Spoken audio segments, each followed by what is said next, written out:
Hello, everyone, and good afternoon, and welcome to this session, Trying to Catch a Wave in Choppy Waters, which is a feeling I think we all know quite well at the moment. I'm really pleased to introduce Susan Bonham and Diane Thompson, who will be presenting at this session. And I'm not going to hang on too long. I'm going to share Susan's screen here and hand over to Susan and Diane. Thank you. Well, good afternoon, everyone. It's good morning from where we are, but thank you very much for coming to our presentation. We just want to acknowledge that we are presenting from our campus today, which is on the unceded traditional territory of the Musqueam First Nation. Langara was honored to receive the name Snowaeth Laylam from the Musqueam, and that means House of Teachings in their language. So our agenda for today is to present action research focused on our reflections of the implementation of an ePortfolio pilot to date. And as such, we'll share what we understand of what's happened, the what, make sense of the facts and implications, the so what, and identify how this experience will inform future implementations of technology at our college, the now what. So starting with the what, Langara College, Snowaeth Laylam, is one of BC's leading undergraduate institutions providing university studies, career studies, and continuing studies programs and courses to more than 23,000 students annually. There is a range of certificates, diplomas, and degrees granted. So the ePortfolio pilot, pilots generally at our institution are pretty grassroots focused. Usually a catalyst is an instructor or department requests a technology. And if we are receiving multiple requests or we've identified a large tech gap, a committee of stakeholders is formed to explore program needs and tech options. And then once a technology is chosen, we recruit early adopters and innovators and attract a late majority of users in the end. The need for an ePortfolio was identified prior to the pandemic, specifically a traditional portfolio application. So for learning and showcase portfolios with connected reflection activities. And this was sought largely in programs where students would be collating their work and reflecting on it, such as our creative programs and experiential learning programs.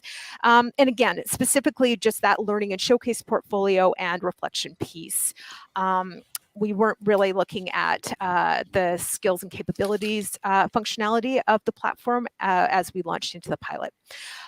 Several digital platforms were explored in 2019, and PebblePad was chosen for the pilot. It was set to launch in the summer semester of 2020.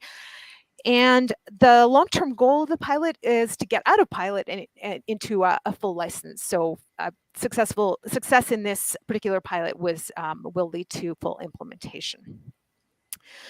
So as you may have guessed from our title, this choppy waters experience has not exactly been a calm journey on glassy seas. So there were a few things that happened. One is that we lost important team members right before we launched. We had two advisors who'd been involved in the pre-pilot phase, including researching and selecting the ePortfolio, obtaining budget enhancement, contacting departments and instructors to recruit the pilot participants, and working with the consultants to prepare for launch. And one of them went on leave and one of them transferred to another department within 2 months of our June 2021 pilot launch. We also had not really fully explored the platform functionality. So no one in the department really knew how the platform worked at launch. We had not fully explored its affordances to support teaching and learning beyond that basic ePort functionality of the learning and showcase portfolios and reflection. And then the third thing that happened was the timing turned out to be, a bit challenging, as I'm sure everyone can relate to. Although by last September, a lot of our programs and students were back on campus, and faculty, that were still doing some online or hybrid delivery were very familiar with the technology needed for remote delivery. We found that when we started asking even those who had initially wanted an ePortfolio, they decided they didn't have capacity to learn new technology at this point. So we had some challenges. The first year, if we talk about, the surfing term of dropping in and trying to stay up, here's what happened. So we quickly had to put together a new team. So I was hired as a new advisor. I was working in the department, had been working in the department for about 7 months in another capacity, and I had never led a pilot, let alone one with quite high stakes and a large budget. So I had to quickly develop strong relationships with our consultants, and then they realized within a few months we were going to need more depth on the team. So my colleague Diane, who we'll be talking to in a minute, she was brought on to at least kind of be some backup and part-time support for it. And then we had to get some of our support specialists involved who are more on the techie side. We also, with the training, that didn't go very smoothly at first because we basically, I was learning the platform with our pilot participant list. And this training was very condensed. So we did 5 sessions over 2 weeks at the end of August before trying to get people to start using it September. And this ended up scaring a lot of our early participants off. And, we were feeling kind of rudderless going with that C image. This was a high stakes pilot, and we really wanted it to be successful. And we realized, oh my goodness, we have to find more people who are, willing to use this technology, or we're not going to be successful. So one of the pivots that we did was really looking at the training we needed to do, and decided that probably the best way to go is to chunk it into manageable bits. So we offered over 7-8 weeks, 30-minute sessions, both synchronously and asynchronously. That training was really under time pressure in terms of development. I was often only finishing, the next week's materials like half a day ahead of my synchronous workshop time. So it was very much just in time developed, but we managed to, put that into a package that people, seem to be willing to sign up for. And then in terms of our participants, so that was quite interesting. As I mentioned, kind of the way we started and the pandemic timing and everything else, we did lose almost everyone off our initial list that we thought was going to be on board. But what happened was we really stayed flexible, and we became much more knowledgeable about the platform's functions and features. And we realized through a combination of developing the training resources and working with the consultants, both the seminars they offered and one-on-one support, and just doing some experiment and using it, that PebblePad was actually a really good platform for experiential learning programs. So it could support not only reflection, but evidencing of skills and capabilities and those sorts of things. And we realized we were going to be able to use it in practicums, work placements, clinical courses, and things like that. So that was really kind of light bulb went off when we realized that. And so now we have used it in a library tech program, which Diane's going to tell you more details about in a minute. It's also been used so far in supply chain management practicum. We're looking at going live in January 2023 in rec studies and co-op work internships. We actually have our nursing program. We have a baccalaureate nursing program here, and they've started using it this week. So that's been like a 9-month process of getting them onto the platform, developing their materials, getting their faculty trained, etc. But they are actually live on the platform right now. So we didn't end up with anyone on our original pilot list on board, but we did end up with a whole another set of departments that we kind of hadn't anticipated. The other thing that we did was we realized that we really, this is going to be a significant budget enhancement to get the full license. And we sort of realized that, well, we need some allies, and we're going to definitely need to have college leadership on board.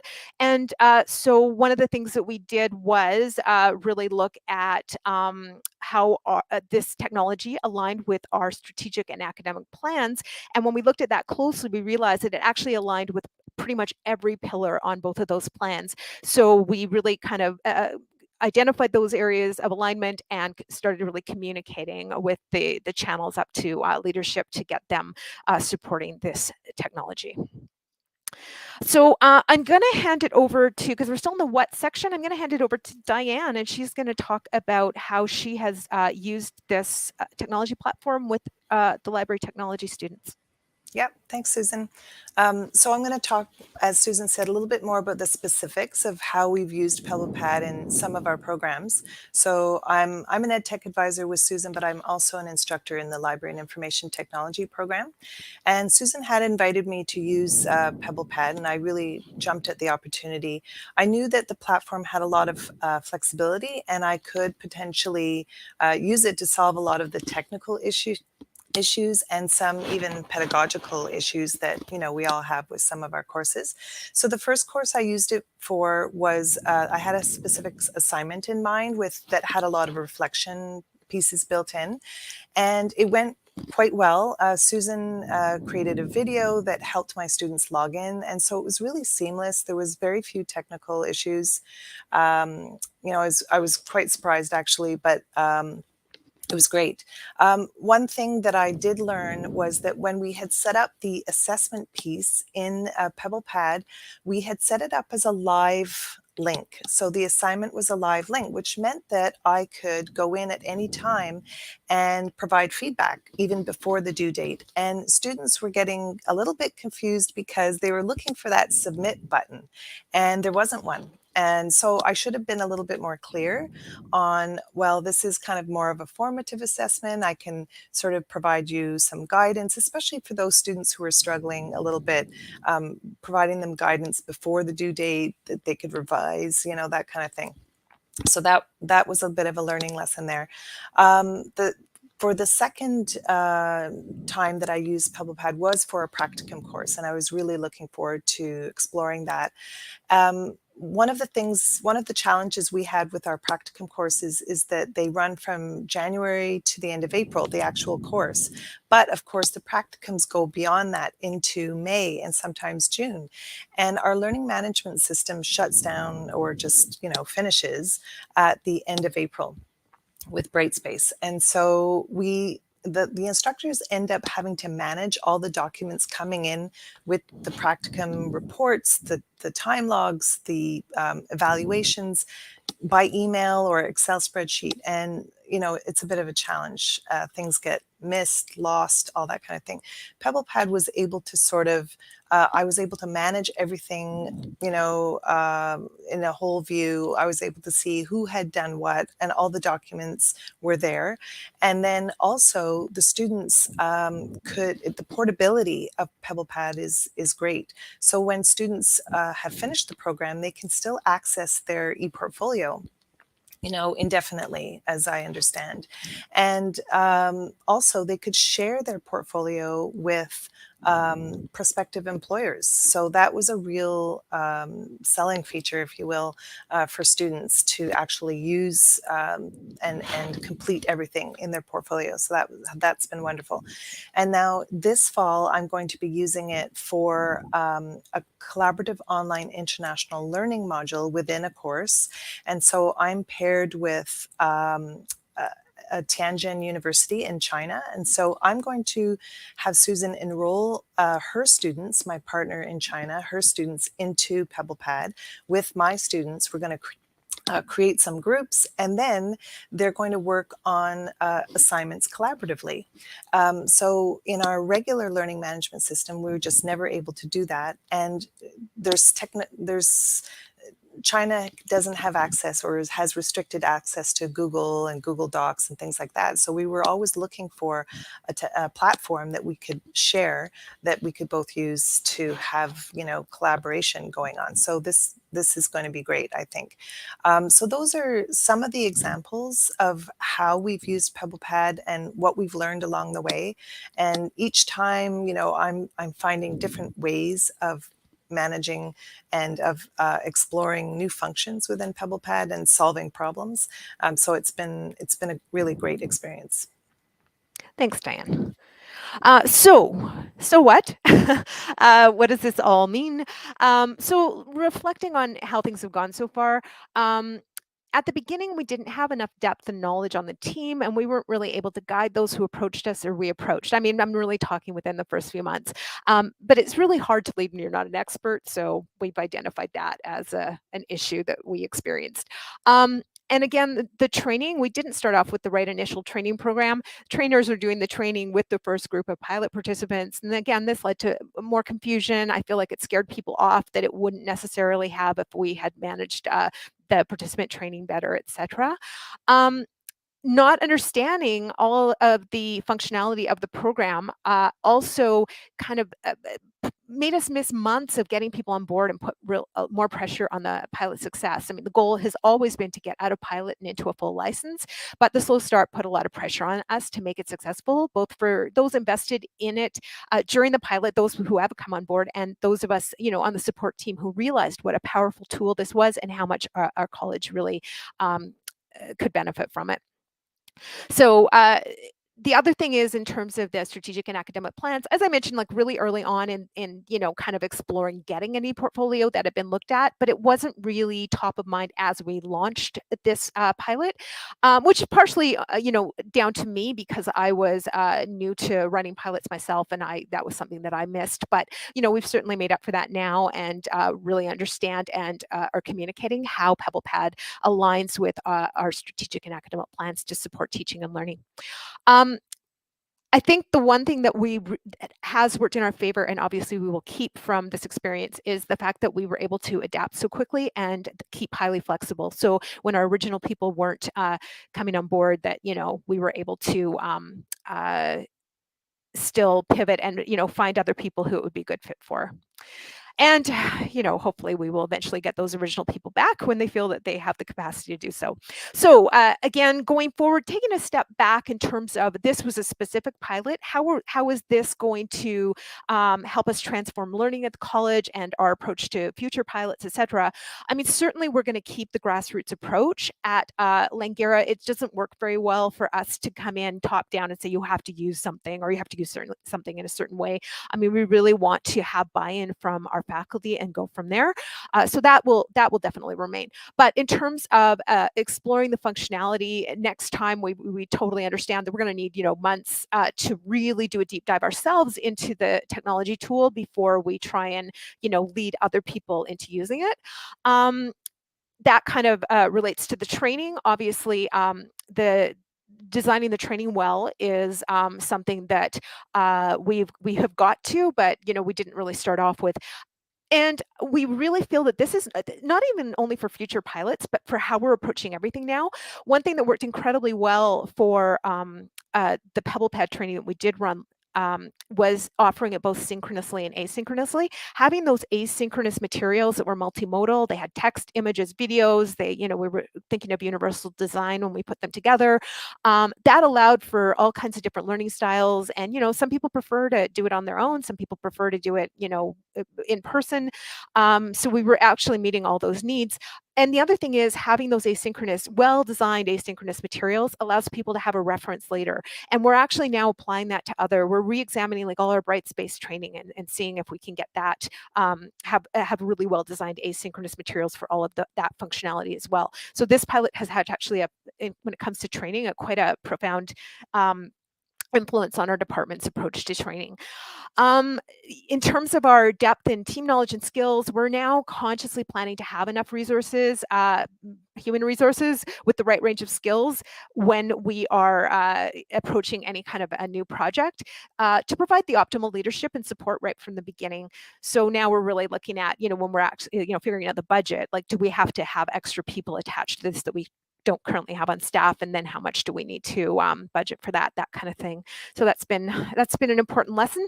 And I've mentioned quite a bit about our strategic and academic plans, but obviously being consciously aligned with those and communicating about that right from the beginning.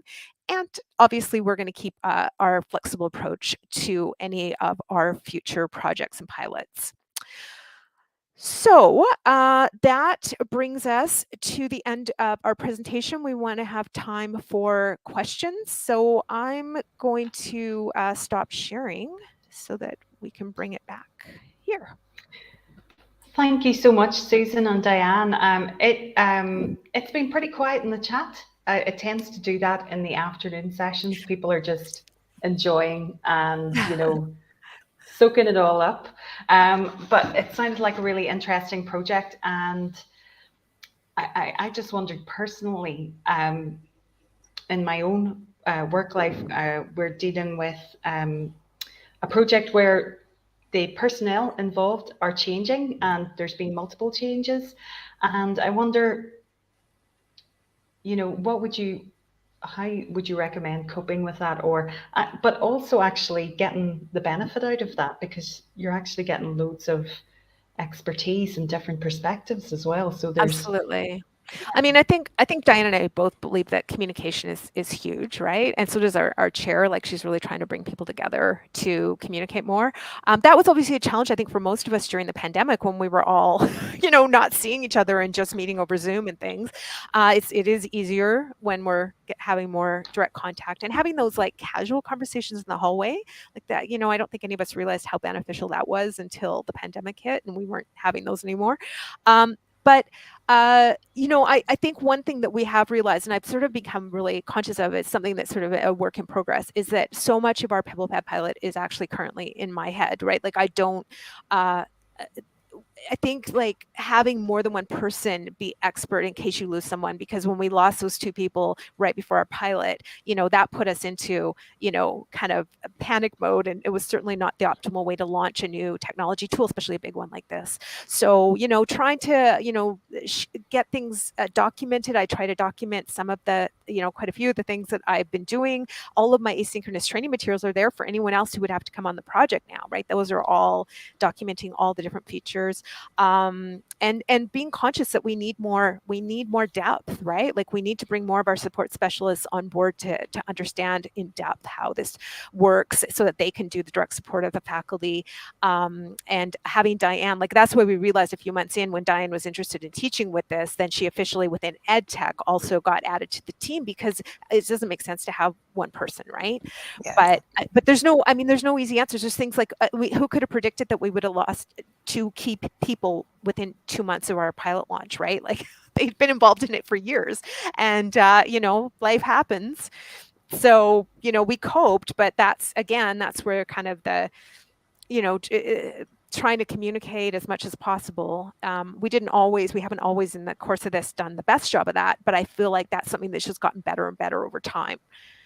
And we highly recommend people, think about that if you have something in process that hasn't launched yet, do you need to sort of bring more people onto the team, or at least, have someone who's sort of more or less filled in, or, you document the knowledge in some other way, so that it's available to people. I don't know if that's helpful or answers the yeah. question, but Absolutely. And something it's sort of making me think about, what you're saying about the asynchronous training materials. And often I think we do the deep dive into the technology and there's a stage where you do all the training materials. Or maybe that's just me, but actually doing the deep dive and starting to create those materials right from the start, I think yes. would be really helpful. Yeah, We're well, it getting was. some, yeah, Because if I was going to be able to create those materials and teach the workshops, I did both, right? So I had that the asynchronous materials had to be good enough that someone who wasn't coming to my workshop would get it. So they had to be pretty good quality, right? But me putting those together meant that I had to learn it really well. Right. So yeah, it was actually absolutely. super, super helpful to me to have to do that. We were kind of I was doing it in panic mode, uh, working like at one point 7 days a week for about a month just to try and get all this stuff created. But it ended up being really good because I was finally able to, I mean, within, a couple months, I was all of a sudden like catapulted up to being able to lead people that approached us and being able to support them in a way that I calmly knew what I was doing, right? So yeah, so the building those asynchronous materials was fantastic. And we built them in PebblePad. So when people were going and doing the training materials, they were also experiencing the platform because it lent itself so well to that. I mean, you can put lots of multimodal content in there, and then you can do, I was able to embed H5P activities, and I was saying, oh, this kind of vocabulary is kind of key. You need to know this, and I was able to build an H5P for them to like test their knowledge and stuff like that. So able to make them interactive, which was really cool. And also made H5P training videos where it was literally, okay, do this in PebblePad. Okay, stop the video and then press play when you've done this, whatever. So those kind of things, making it really hopefully engaging and interactive, was really helpful. Yeah, and they're in the environment that they're learning about, which is really key as well. Yeah. We've had some lovely comments. I don't know if Vicky is still with us, but we've had some lovely comments from Vicky about your presentation, and she liked the scaffolded approach where you implemented PebblePad gradually. I'm sure others would really benefit from a reflective account of how you approach this. I think she's hoping that you'll do maybe a Do a blog part two. post or share. Yeah, do a part 2. Yeah, well, we can certainly consider that. I'm not sure exactly what, like, we've done several scaffolded approaches. I would need to know if Vicky's still with us. Can you give us a little bit more? Like, did you want to know how we supported nursing to get on board, or those kind of things? Okay, we'll wait How we to see generally if got people Vicky. on board? Yeah, well, why don't you talk us in general? We'll see if Vicky can add the aspect of Mhm. that she's interested in. So But feel the free to talk us through. And Sure. So oh, what happened with nursing was they got in touch with us and they were losing the software they were using for their main clinical document, which is a licensing document. So it's like a super high stakes one. And they weren't looking, they didn't approach us about PebblePad, but I realized, oh, PebblePad would be perfect for them, right? So it was a like honestly, it was months. So I, presented to their leadership. One of the PebblePad's, nursing specialists came and presented, and then we went back and, was presented to the entire faculty. And then I set up a demo and I created all of their materials for one of their terms in PebblePad. And then we had all these student submissions and showed them exactly how this would work for the students and for them as assessors. And they said, yep, good, let's go. So then I spent months building all of their materials for 2 of their terms that have gone live in September. And, building the training again with the nurses, like they weren't all able to come, so I had a combination of asynchronous and synchronous training. And the asynchronous training I did in H5P, where I was asking them to do certain activities and then come back and watch the rest of the video, etc. And then now that they're live, one of the things that's been really important is actually, as Diane mentioned, I did for the library tech program as well, is making support videos for the students so that the students know exactly what to expect. They know what they're going to see. I think, we usually give them, both kind of whenever possible, written with screenshots, handout, but also a video. I feel like if they can see exactly what they're going to see, it just cuts way down on their stress. And it also cuts down on the amount of stress on the instructor and the kind of questions they're getting. So they went live, like the students were added to the platform last week. And so far, I've heard of only one very simple question that was able to be answered easily. So that's 160 students went on it this week. That's not to say that I couldn't end up getting a whole bunch more questions later, next week or something. But so far, so good. I think the platform is very easy for the students to use for the most part, as long as they kind of know what to expect, where to find their resources, which is what, like I say, we documented in a video for them. But so far, it's been very smooth, and the nursing staff have been very, very positive. The great thing about, in terms of scaffolding a department coming on, is that I was able to really limit the functionality I was teaching them. So in the beginning, I really learned that lesson of, oh my gosh, if they're learning at the same time as I am, they're probably being scared off by all these things they don't need to know. So now when I'm approaching this, if I am training a specific department and I know their materials, because I actually helped to build them, or in this case, built all their materials, I know exactly what the nursing instructors need to know in order to assess. So I was able to really laser focus their training and not overwhelm them. And that's the feedback that they've given us, is like, great, it was clear. I know what I need to know and know what to expect. And I'm expecting they're going to come back to me over the term as they actually are live assessing and ask some more questions, but their comfort zone right now is far higher than I expected. So I really did learn that lesson of, really, really carefully designing the training. And I think the more that you can make it specific to the user and how the user will be using the platform, the better. When you're talking about a huge platform like this, it's like Brightspace too, right? Like we wouldn't ever, say, oh, here's just one hour workshop on Brightspace. I mean, we have Brightspace workshops for all the different functions in our other LMS, right? You can't teach people all the functionality in few hours. So you have to be focused on what you're teaching them.